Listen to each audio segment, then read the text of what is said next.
అందరికీ నమస్కారం. శ్రీ విద్యాప్రసాద డివోషనల్ ఛానల్కి తిరిగి స్వాగతం. ఓం గం గణపతియే నమః. జై శ్రీరామ్, జై గురుదేవ. కార్తీక పురాణము 2వ అధ్యాయము. సోమవార వ్రత మహిమ. జనక, ఇంతవరకు నీవు కార్తీక మాసమందు ఆచరించవలసిన విధి క్రమము మాత్రమే తెలియజేసితివి.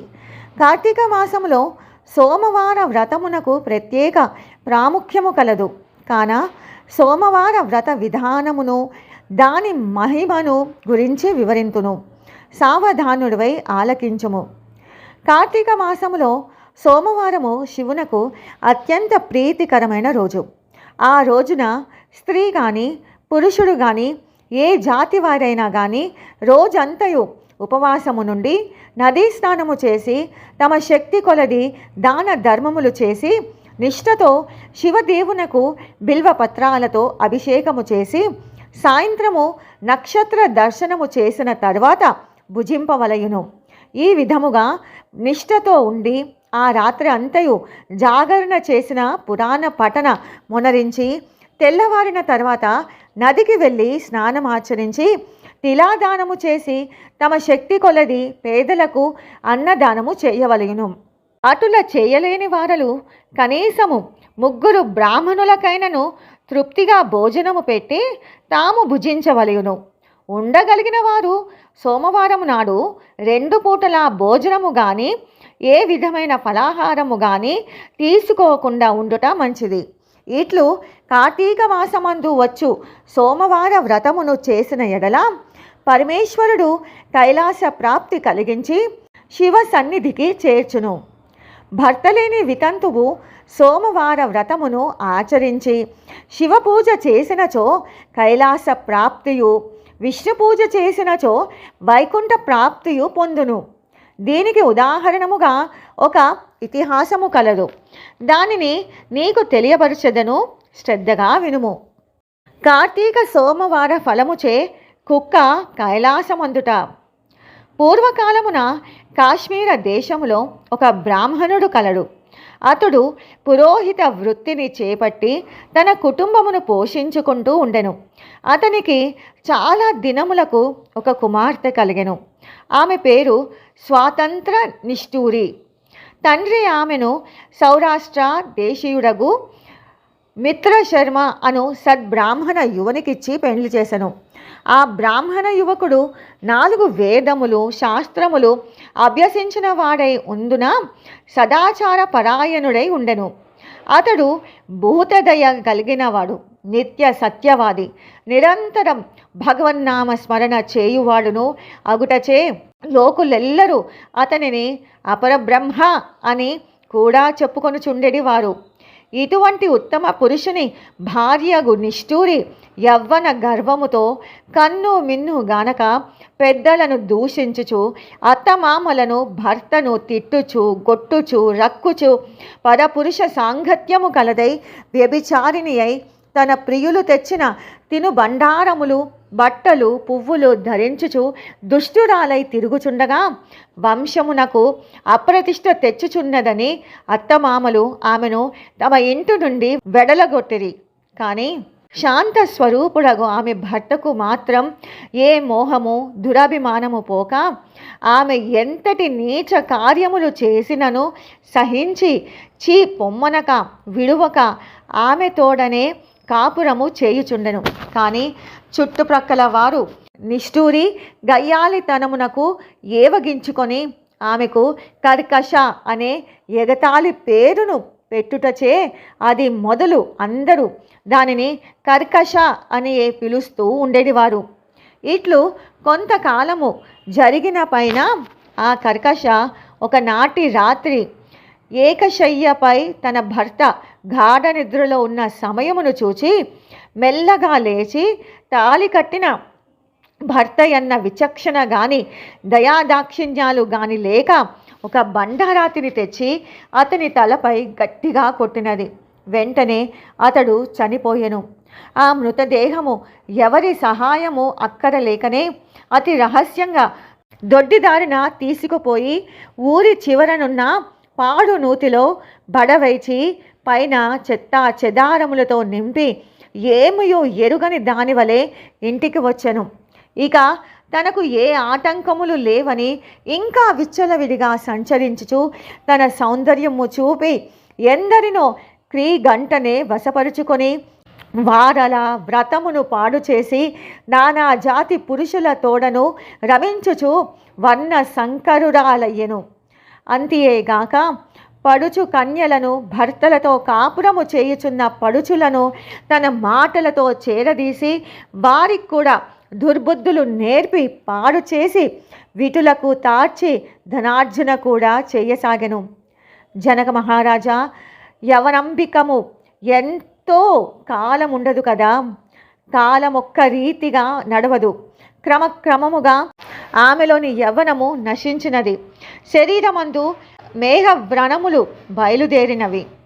ఆ వ్రణముల నుండి చీము, రక్తము, రసి కారుట ప్రారంభమయ్యను. దానికి తోడు శరీరమంతా కుష్టు వ్యాధి బయలుదేరి దుర్గంధము వెడలుచున్నది. దినదినము శరీర పటుత్వము కృషించి కురూపి అయి భయంకర రోగముతో బాధపడుచున్నది. ఆమె యవ్వనములో ఉండగా ఎన్నో విధాల తృప్తి కలిగించిన విటులు ఏ ఒక్కరు ఇప్పుడు ఆమెను తొంగి చూడరైది. ఆ పరిసర ప్రాంతానికి వెళ్ళిన ఎడల తన నెటులైనను పలుకరించునని ఆ వీధి మొగమైనను చూడకుండిరి. కర్కశ ఇటుల నరక బాధలు అనుభవించుచు పురుగుల పడి కొంతకాలమునకు చనిపోయినది. బ్రతికున్నన్నాళ్ళు ఒక్కనాడైనా పురాణ శ్రవణమైనను చేయని పాపిష్టురాలు కదా. చనిపోయిన వెంటనే భయంకరులైన యమభటులు ఆమెను గొంపోయి ప్రేతరాజుగు యముని సన్నిధిలో ఉంచగా యమధర్మరాజు చిత్రగుప్తుల వారిచే ఆమె పాప పుణ్యముల జాబితాను చూపించి, భటులారా, ఈమె పాప చరిత్ర అంతింత కాదు, వెంటనే ఈమెను తీసుకువెళ్ళి ఎర్రగా కాల్చిన ఇనుప స్తంభమునకు కట్టబెట్టుడు అని ఆజ్ఞాపించెను. విటులతో సుఖించినందుకు గాను యమభటులు ఆమెను ఎర్రగా కాల్చిన ఇనుప స్తంభమును కౌగిలించుకోమని చెప్పిరి. భర్తను బండరాతితో కొట్టి చంపినందుకు గాను ఇనుప గదులతో కొట్టిరి. పతివ్రతులను వ్యభిచారిణులుగా చేసినందుకు సలసలా క్రాగిన నూనెలో పడవేసిరి.